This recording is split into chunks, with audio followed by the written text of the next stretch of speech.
Hello नमस्कार दोस्तों, स्वागत है आप सबका एडिटोरियल अड्डा में। एक बार फिर से एक नए एपिसोड में हम आपके साथ हैं।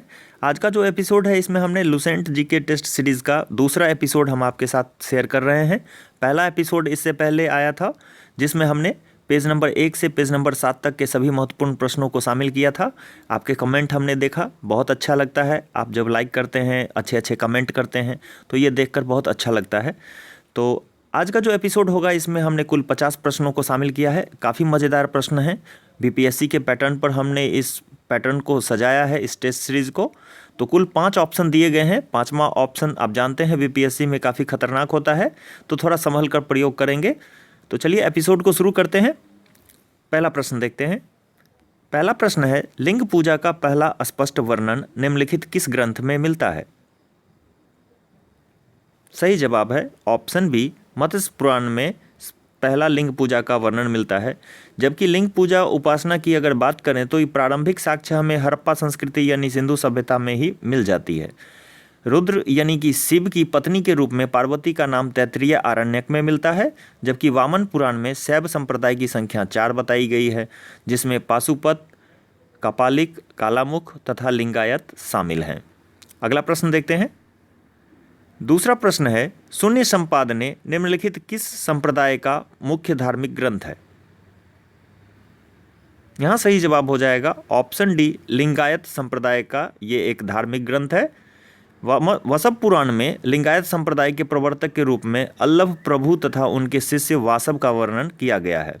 नाथ संप्रदाय की बात करें तो इसकी स्थापना मत्स्येंद्र नाथ ने की थी 10वीं शताब्दी में, और इस संप्रदाय का प्रचार प्रसार बाद के वर्षों में बाबा गोरखनाथ के समय में हुआ था। अगला प्रश्न, नैनार संतों द्वारा शैव धर्म का सर्वाधिक प्रचार प्रसार किस काल में किया गया था? सही जवाब है ऑप्शन सी, पल्लव के शासनकाल में नैनार संतों द्वारा शैव धर्म का सर्वाधिक प्रचार प्रसार किया गया। दक्षिण भारत में नैनार संतों ने शैव धर्म का प्रचार प्रसार किया था, जबकि अलवार संतों ने वैष्णव धर्म का प्रचार प्रसार किया था। नैनार संतों की कुल संख्या 63 बताई गई है, जिसमें अप्पार हो गए, तिरुज्ञान, संबंदर और साथ ही साथ सुंदर मूर्ति प्रमुख थे। अगला प्रश्न देखते हैं। चौथा प्रश्न है, एलोरा के प्रसिद्ध कैलाश मंदिर का निर्माण किसके द्वारा करवाया गया था? यहाँ सही जवाब हो जाएगा ऑप्शन बी, राष्ट्रकूट वंश के द्वारा किया गया था। राष्ट्रकूट वंश का शासक था कृष्ण प्रथम, जिसने कैलाश मंदिर का निर्माण करवाया था, एलोरा के कैलाश मंदिर का। और ये ईस्वी थी 757 ईस्वी से लेकर के 784 ईस्वी के, इन्हीं कालखंडों में इसका निर्माण करवाया गया था। चोल शासक राजराज प्रथम के बारे में बात करें तो इन्होंने तंजौर में राजराजेश्वर मंदिर का निर्माण करवाया था, जो एक शिव मंदिर है। इसको बृहदेश्वर मंदिर के नाम से भी जाना जाता है। अगला प्रश्न देखते हैं। नारायण के पूजक मूलतः क्या कहलाते थे? सही जवाब होगा पंचरात्र कहलाते थे। ऑप्शन सी यहाँ सही हो जाएगा। वैष्णव धर्म के प्रारंभिक विकास की जानकारी उपनिषदों से मिलती है और इसका विकास भगवत धर्म से हुआ है। कृष्ण को वैष्णव धर्म के प्रवर्तक के रूप में जाना जाता है, जबकि कृष्ण जो थे ये वृषण कबीले के थे। अगला प्रश्न, कृष्ण का प्रथम उल्लेख सर्वप्रथम किस उपनिषद में मिलता है? सही जवाब होगा ऑप्शन बी, छांदोग्य उपनिषद में कृष्ण का प्रथम उल्लेख मिलता है। इस उपनिषद में कृष्ण का उल्लेख देवकी पुत्र और साथ ही साथ अंगिरस के शिष्य के रूप में किया गया है। कृष्ण के सबसे प्रारंभिक उल्लेख बेसनगर का स्तंभ अभिलेख में भी मिलता है। अगला प्रश्न, विष्णु के 10 अवतारों का उल्लेख किस ग्रंथ में मिलता है? सही जवाब होगा ऑप्शन सी, मत्स्य पुराण में विष्णु के 10 अवतारों का वर्णन किया गया है, जिसमें मत्स्य, कूर्म, वराह, नरसिंह, वामन, परशुराम, राम, बलराम, बुद्ध और कल्कि हैं। गुप्त काल में वराह जो इनका अवतार था काफ़ी लोकप्रिय था। अगला प्रश्न, निम्नलिखित में कौन सही सुमेलित नहीं है? ऑप्शन ई यहाँ पर सही जवाब हो जाएगा, क्योंकि शुद्धा जो द्वैतवाद था, शुद्धा द्वैतवाद का जो प्रवर्तक थे ये वल्लभाचार्य थे, जबकि द्वैताद्वैतवाद के जो प्रवर्तक थे ये निम्बार्काचार्य थे। शंकराचार्य ने अद्वैतवाद मत प्रतिपादन किया था। तो यहाँ पर सी और डी सही सुमेलित नहीं है। अगला प्रश्न देखते हैं। कंबोडिया के अंकोर वाट मंदिर का निर्माण किसके द्वारा करवाया गया था? सही जवाब होगा ऑप्शन सी, सूर्यवर्मा द्वितीय के द्वारा ये मंदिर का निर्माण करवाया गया था। यह कंबोडिया का मंदिर जो है राजा सूर्यवर्मा द्वितीय के द्वारा किया गया, ये 1113 ईस्वी से 1150 ईस्वी के बीच में ये बनवाया गया था। भगवान विष्णु की मूर्ति इसमें स्थापित है। अगला प्रश्न, पुस्तक ब्रह्मसूत्र की रचना किसके द्वारा की गई थी? सही जवाब होगा रामानुज के द्वारा पुस्तक ब्रह्मसूत्र की रचना की गई थी। रामानुज जो थे वैष्णव संप्रदाय की स्थापना की थी, नामदेव ने बरकड़ी संप्रदाय की, रामदास ने परमार्थ संप्रदाय की और रामानंद ने राम भक्त संप्रदाय की स्थापना की थी। रामदास ने दास बोध तथा रामानंद ने अध्यात्म रामायण पुस्तक की भी रचना की थी। अगला प्रश्न, पैगंबर मोहम्मद साहब के उत्तराधिकारी क्या कहलाते थे? सही जवाब होगा ऑप्शन सी, पैगंबर मोहम्मद साहब के जो उत्तराधिकारी थे वो खलीफा कहलाते थे। खलीफा का पद जो हुआ करता था तुर्की में, इसको बाद में मुस्तफ़ा कमाल पाशा ने 1924 ईस्वी में समाप्त कर दिया था, जबकि इब्न इसाक ने सर्वप्रथम मोहम्मद साहब का जीवन चरित्र लिखा था। अगला प्रश्न, भारत में इस्लाम का आगमन कब से माना जाता है? सही जवाब होगा ऑप्शन ई। यहाँ सभी सुमेलित हैं, यानी कि सारे ऑप्शन जो दिए गए हैं ये सही ऑप्शन दिए गए हैं। अरब खलीफा अल वाजिद के आदेश पर मोहम्मद बिन कासिम ने 712 ईस्वी में सिंध पर हमला करता है और देवल यानी कराची का पतन हो जाता है। वहाँ का जो शासक था दाहिर, वो भी मारा जाता है राबौर के युद्ध में। तो इस तरह भारत पर जो है पूरी तरह से एक तरह से इस्लाम का आक्रमण होता है और इस्लाम का आगमन पूरी तरह सफल हो जाता है। अगला प्रश्न देखते हैं, ईसा मसीह के शिष्य का क्या नाम था? दोस्तों, ईसा मसीह के दो शिष्य थे। पहला शिष्य था एंड्रयूज और दूसरा शिष्य था पीटर। चलिए अगला प्रश्न देखते हैं, जिंदा अवेस्ता किस धर्म का धार्मिक ग्रंथ है? सही जवाब होगा जिंदा अवेस्ता पारसी धर्म का धार्मिक ग्रंथ है। पारसी धर्म के पैगंबर को जरथुस्त्र कहा जाता है, जो ईरान से संबंधित है। इनकी मूल शिक्षा में सद्विचार, सद्वचन, सद्कार्य यानी कि अच्छे अच्छे कार्य करना, अच्छे वचन बोलना, अच्छे विचार रखना, तो ये सब इनके मूल शिक्षा है। इनके अनुयायी जो हैं एक ईश्वर अर्थात अहूर को मानते हैं। इन अनुयायियों को अग्निपूजक भी कहा जाता है। अगला प्रश्न, बिंबिसार ने राजवैदक जो जीवक था उसको अवंती के राजा प्रबोध के दरबार में भेजा था, तो किस रोग के उपचार के लिए उसको भेजा था? सही जवाब होगा रक्त अल्पता यानी एनीमिया यानी कि खून की कमी। सही, ऑप्शन सी सही जवाब हो जाएगा। तो ये पांडु रोग उस समय काफ़ी प्रचलित था, जिसको हम रक्त अल्पता के नाम से भी जानते हैं, जिसको एनीमिया के नाम से भी जाना जाता है। तो बिंबिसार ने राजवैद्य जीवक को भेजा था और साथ ही साथ बिंबिसार ने जीवक को महात्मा बुद्ध की सेवा में भी भेजा था, तो ये भी ध्यान रखेंगे। अगला प्रश्न, अजातशत्रु ने अपने किस सुयोग्य मंत्री की सहायता से वैशाली पर विजय प्राप्त की थी? सही जवाब होगा ऑप्शन बी, वस्यकार की मदद से अजातशत्रु ने वैशाली पर विजय प्राप्त की थी। कुनिक अजातशत्रु का ही उपनाम था और उसके पिता बिंबिसार अपने पिता की हत्या करके 32 वर्षों तक लगभग वो शासन करता है अजातशत्रु मगध पर। और नागदशक जो हर्यक वंश का जो अंतिम राजा था उदयन का ये पुत्र था। चलिए अगला प्रश्न देखते हैं, मगध साम्राज्य के किस शासक ने मगध की राजधानी पाटलिपुत्र से हटाकर वैशाली में स्थापित की थी? सही जवाब है option D. Option D Shishunaga जो होगा इसका सही जवाब होगा। शिशुनाग ने ही राजधानी को हटा करके वैशाली बना दी थी। तो नागदशक को उसका अमात्य जो था शिशुनाग ने अपदस्थ कर दिया और शिशुनाग वंश की स्थापना कर दी। साथ ही मगध की राजधानी को वैशाली में स्थानांतरित कर दी। शिशुनाग का उत्तराधिकारी हुआ कालाशोक, जो कालाशोक फिर से राजधानी को वैशाली से पाटलिपुत्र ले जाता है। अगला प्रश्न, हाइडेस्पीस का युद्ध किस नदी के तट पर हुआ था? सही जवाब होगा झेलम नदी के तट पर यह हुआ था। सिकंदर की सेना तथा पंजाब का जो शासक था पोरस, दोनों के बीच वितस्ता नदी यानी झेलम नदी के किनारे युद्ध होता है, जिसमें पोरस की हार हो जाती है और बाद में ब्यास नदी को पार न कर पाने के कारण उसकी सेना असफल हो जाती है भारत में प्रवेश करने से और सिकंदर फिर वापस लौट जाता है। लेकिन लौटने से पूर्व उसने झेलम नदी के तट पर एक बहुकेफला नामक नगर की भी स्थापना की थी। अगला प्रश्न, चंद्रगुप्त मौर्य की मृत्यु कब हुई थी? सही जवाब है ऑप्शन सी, 298 ईस्वी पूर्व में वो जैन धर्म का प्रवर्तक था, आप जानते हैं उनको। तो जैन धर्म में होता क्या है कि उपवास के द्वारा अपने प्राण को त्याग देना यानी निर्वाण की प्राप्ति कर लेना। तो आप यहाँ पर कमेंट में ज़रूर बताएंगे तो वो विधि का नाम बताना है जिस विधि के द्वारा जैन धर्म में लोग अपने प्राण को त्यागते हैं यानी निर्वाण की प्राप्ति करते हैं। चलिए अगला प्रश्न देखते हैं। 20वां प्रश्न है, बिंदुसार के शासनकाल में किस क्षेत्र में हुए विद्रोह को दबाने के लिए सुसीम तथा अशोक को भेजा गया था? सही जवाब है तक्षशिला। तक्षशिला में 2 विद्रोह हुए थे। पहले विद्रोह को दबाने के लिए सुसीम तथा दूसरे विद्रोह को दबाने के लिए अशोक को भेजा गया था। अगला प्रश्न, राजगद्दी पर बैठने के समय अशोक कहाँ का राज्यपाल था? सही जवाब होगा दोस्तों, उस समय राज्यपाल जो ये अशोक अवंती का राज्यपाल था। मास्की तथा गुर्जरा अभिलेख दोनों में अशोक का नाम अशोक मिलता है। मिस्र के राजा फिलाडेल्फस यानी जो टॉलमी द्वितीय के नाम से भी जाना जाता है, पाटलिपुत्र में अशोक के दरबार में यानी डियानीसियस नामक राजदूत को भेजा था।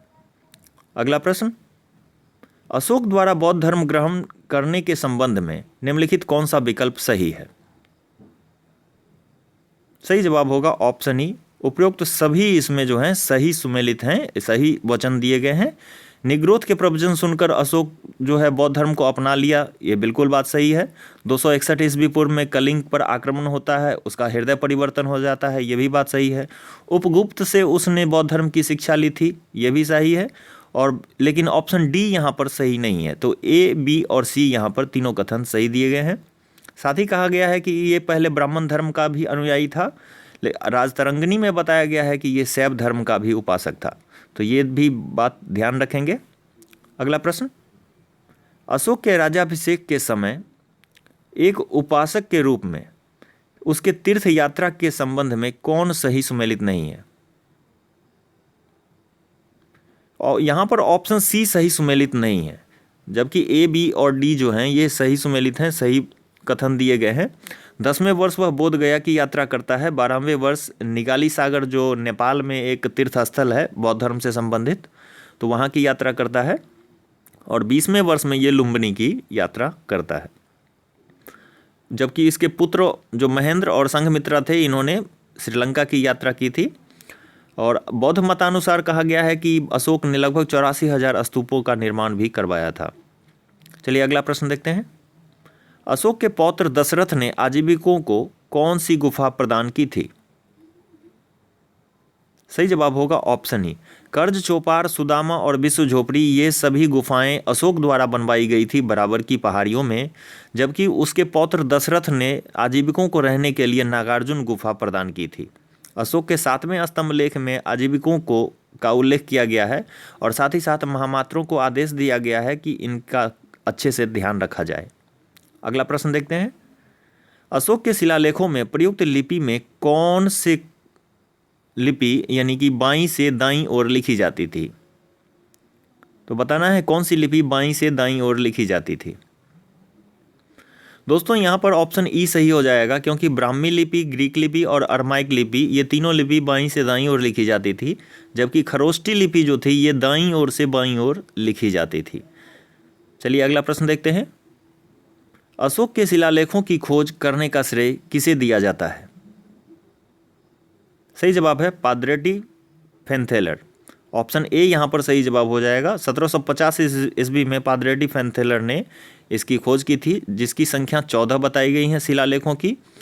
अशोक के अभिलेख को पढ़ने में सर्वप्रथम सफलता पाई थी 1837 ईस्वी में जेम्स प्रिंसेप ने। अशोक के अभिलेख 3 भागों में मिलते हैं, एक शिलालेख, दूसरा स्तंभलेख और तीसरा गुहालेख। अगला प्रश्न, अशोक के निम्नलिखित शिलालेख तथा उनमें वर्णित विषय में कौन सही सुमेलित है? सही जवाब होगा एक बार फिर से ऑप्शन ई। पहला जो अभिलेख है यहाँ पर उपरोक्त सभी सही सुमेलित हैं दोस्तों। तो पहला जो इसका शिलालेख है उसमें पशु बलि की निंदा की गई है। तीसरा में राजकीय अधिकारियों को आदेश दिया गया है कि हर 5वें वर्ष वो अपने राज्य में भ्रमण करें, अपने जनता की देखरेख करें, जनता से हालचाल लेते रहें। साथ ही साथ छठा अभिलेख कहता है शिलालेख में आत्मनियंत्रण की शिक्षा देता है। 8वां में अशोक के तीर्थ यात्राओं का वर्णन है, जबकि 7वें में भी अशोक के तीर्थ यात्राओं का वर्णन किया गया है। 9वें शिलालेख में सच्ची भेंट और सच्चे शिष्टाचार का उल्लेख किया गया है। 10वें शिलालेख में राजा तथा उच्च अधिकारियों को हमेशा प्रजा के हित में सोचने के लिए कहा गया है। 12वां शिलालेख में बहुत ही इंपॉर्टेंट है, 12वां शिलालेख स्त्री महामात्रों की नियुक्ति के बारे में बताता है। 13वां शिलालेख कलिंग युद्ध का वर्णन करता है और साथ ही साथ अशोक के हृदय परिवर्तन की भी बातें करता है। जबकि 14वां अभिलेख जो है ये जनता को धार्मिक जीवन बिताने के लिए प्रेरणा देता है। तो ये इम्पोर्टेंट था, इसलिए हमने इसको कवर कर लिया है। चलिए अगला प्रश्न देखते हैं। प्रयाग स्तंभ लेख को किसने इलाहाबाद के किले में स्थापित करवाया था? सही जवाब होगा दोस्तों ऑप्शन ए, अकबर ने इलाहाबाद में प्रयाग स्तंभ को स्थापित करवाया था। यह पहले कौशाम्बी में हुआ करता था।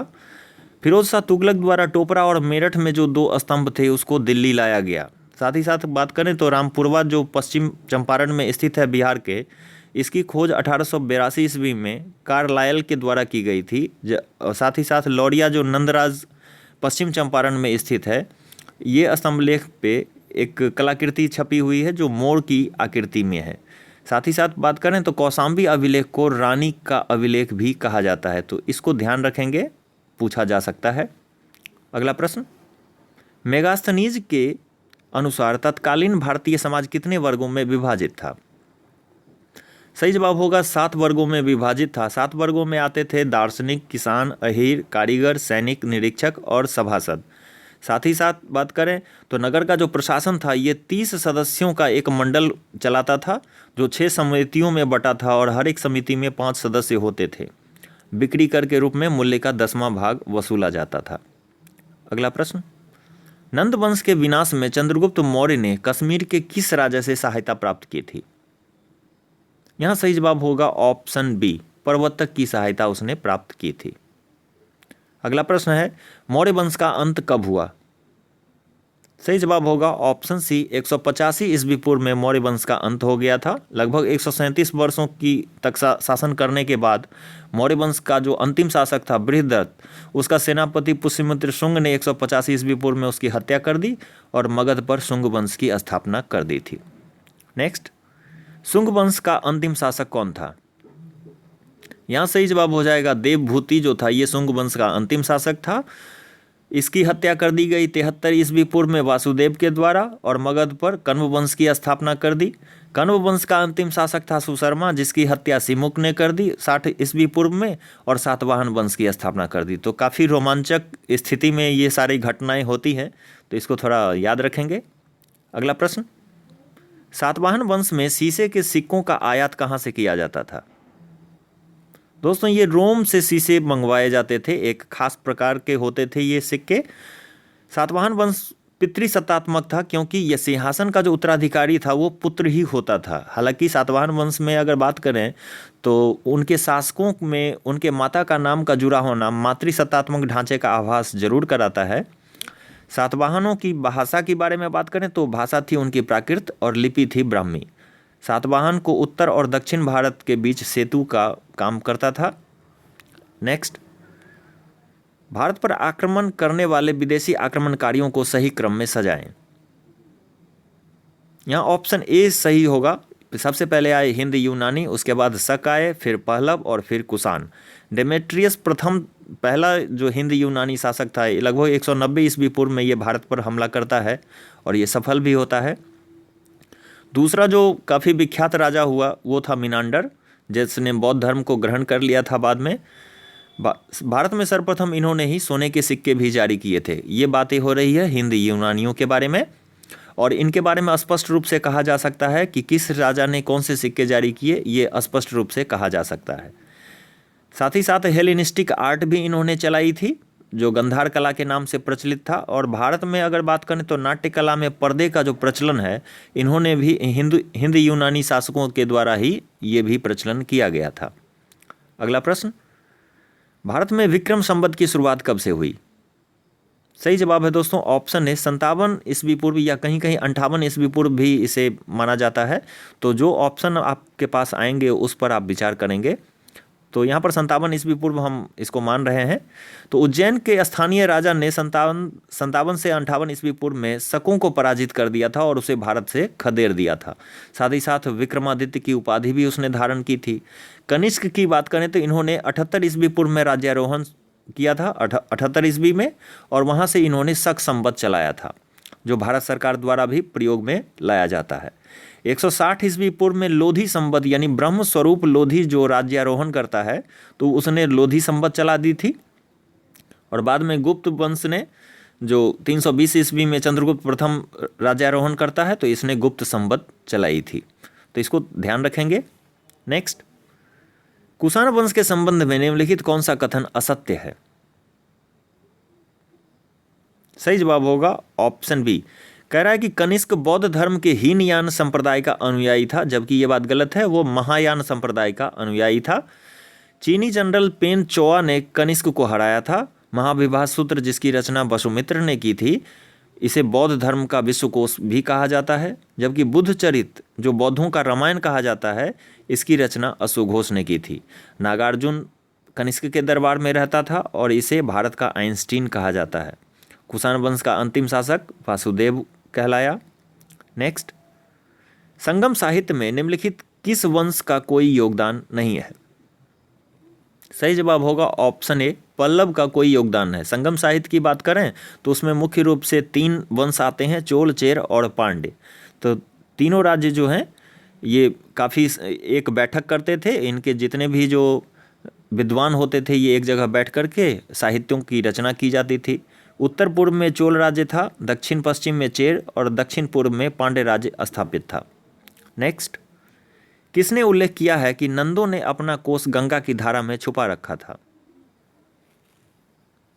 सही जवाब होगा मामूल नार ने ये एक व्यंग्य किया है, और ये व्यंग्य करना उनका एक काम था, जिसपे काफ़ी जितने भी विभिन्न तरह की पुस्तक होती थी, घटनाएं होती थी, उस पर इनका व्यंग्य टीका जो होता था वो अक्सर ये करते थे।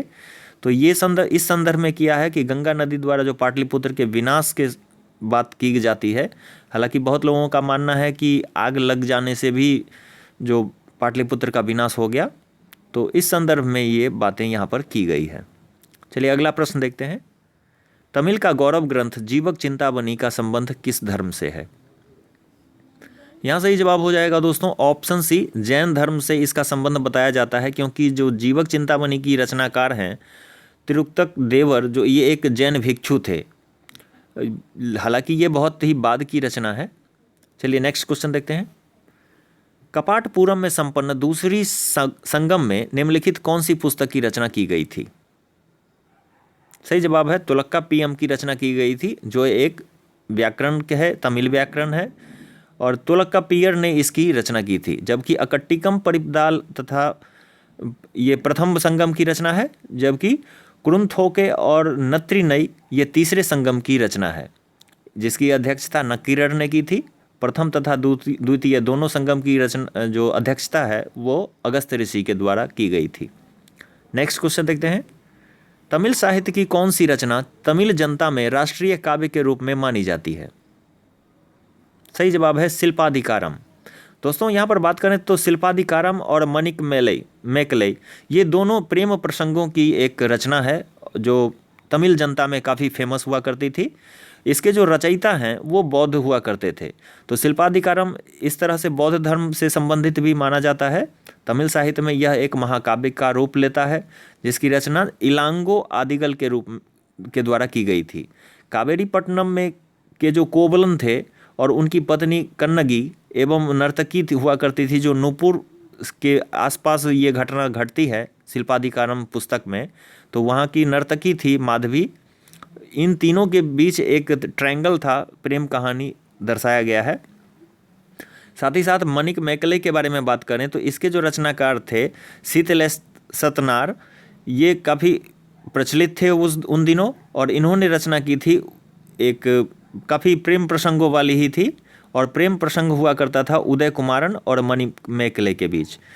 जबकि मधुनारे के बारे में बात करें तो ये प्रथम संगम का एक रचना है। तो ये कुछ फैक्ट्स हैं, इसको ध्यान रखेंगे। Next question. संगम काल में समय ज्ञात करने के लिए किस घड़ी का प्रयोग किया जाता था? सही जवाब होगा दोस्तों ऑप्शन ए, जल घड़ी का प्रयोग किया जाता था। अगला प्रश्न, संगम काल में निम्नलिखित किस बंदरगाह पर मोती खोजने का काम किया जाता था? सही जवाब है कोरकई। कोरकई एक काफ़ी प्रचलित बंदरगाह हुआ करता था और जो पांड्य राज्य का था। कोरकई और सालियूर ये दोनों पांड्य राज्य में थे, जबकि बंदर चेर राज्य यानी केरल प्रदेश में होता था। अरिकमेडु चोल वंश का एक प्रमुख बंदरगाह था और इसी बंदरगाह से रोमन सभ्यता से हमारा जो व्यापार भारत का चलता था। अगला प्रश्न, संगमकालीन निम्नलिखित किस तमिल रचना में विवाह को संस्कार के रूप में मान्यता प्रदान की गई है? यहाँ सही जवाब हो जाएगा तुलक्कापियम में ये बातें की गई है। तुलक्कापियम में लगभग हिंदू शास्त्रों के अनुसार 8 विवाह का प्रकार जो है इसमें बताया गया है, जिसमें ब्रह्म, दैव, आर्ष, प्रजापति, असुर, गंधर्व, राक्षस तथा पैशाच का उल्लेख किया गया है। साथ ही साथ प्रणय विवाह यानी कि प्रेम प्रसंग वाली विवाह जो है उसको भी मान्यता दी गई थी, जिसको पंचतीनय कहा गया है। अगला प्रश्न, दक्षिण भारत के किस नदी डेल्टा के बारे में कहावत है कि जितनी जमीन में एक हाथी लेट सकता है उतनी जमीन 7 आदमियों का पेट भर सकती है? यहाँ दोस्तों सही जवाब होगा ऑप्शन डी, कावेरी डेल्टा के बारे में ये बातें की गई हैं। नेक्स्ट, तमिल साहित्य का आधारभूत ग्रंथ कुराल किसकी रचना है? तो कुराल की रचना की गई थी तिरुवल्लुवर के द्वारा। तिरुवल्लुवर की रचना जो है ये इसमें त्रिवर्ग, आचार शास्त्र, राजनीति, आर्थिक जीवन और साथ ही साथ प्रणय से संबंधित ये घटनाएं होती हैं, इसमें फैक्ट्स रखे गए हैं। जबकि कारिकाल द्वारा पुहार पत्तन का निर्माण करवाया गया था और इसे संगीत के सप्त स्वरों का विशेषज्ञ भी बताया गया है। सेनगुट्टुवन जो था ये काफ़ी प्रचलित था, जिसको लाल चेर के नाम से भी जाना जाता था, जो केरल प्रदेश का एक काफ़ी शक्तिशाली राजा हुआ करता था, जिसने अधिराज की उपाधि भी धारण की थी और पत्नी नामक जो धार्मिक संप्रदाय है इसको भी समाज में एक प्रतिष्ठा दिलाई, इसकी स्थापना करवाई।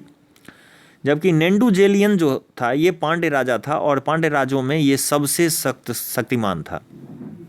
अगला प्रश्न देखते हैं, निम्नलिखित किस ऋषि के बारे में कहा जाता है कि उन्होंने दक्षिण भारत का आर्यकरण किया, अर्थात उन्हें आर्य बनाया?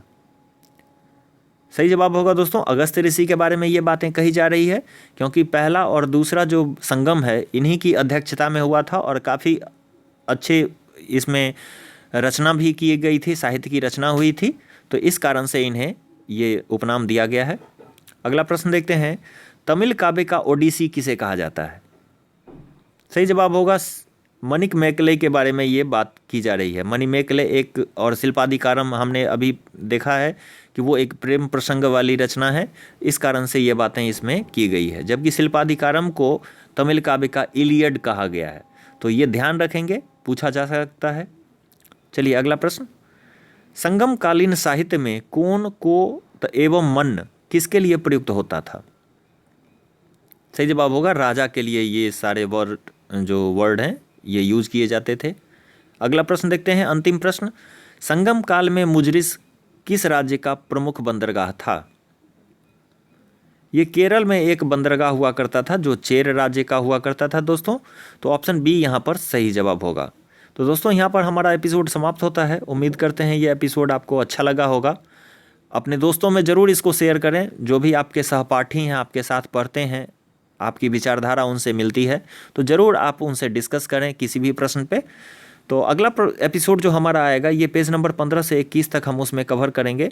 इसमें हमने ज़्यादा क्वेश्चन को शामिल नहीं कर पाए, 50 प्रश्न हम लेना चाहते हैं, जिस कारण से हमने इसमें थोड़ा, इससे पहले हम चाहते थे कि ज़्यादा 21 तक ले लें, लेकिन नहीं हो पाया, जिस कारण से हमने 14 तक ही लिया है। तो अगले एपिसोड में हम 15 से 21 तक कवर करेंगे और फिर नेक्स्ट एपिसोड में हम मध्यकालीन भारत की ओर प्रस्थान करेंगे। तो यहाँ पर हम एपिसोड को समाप्त करते हैं। बहुत बहुत धन्यवाद।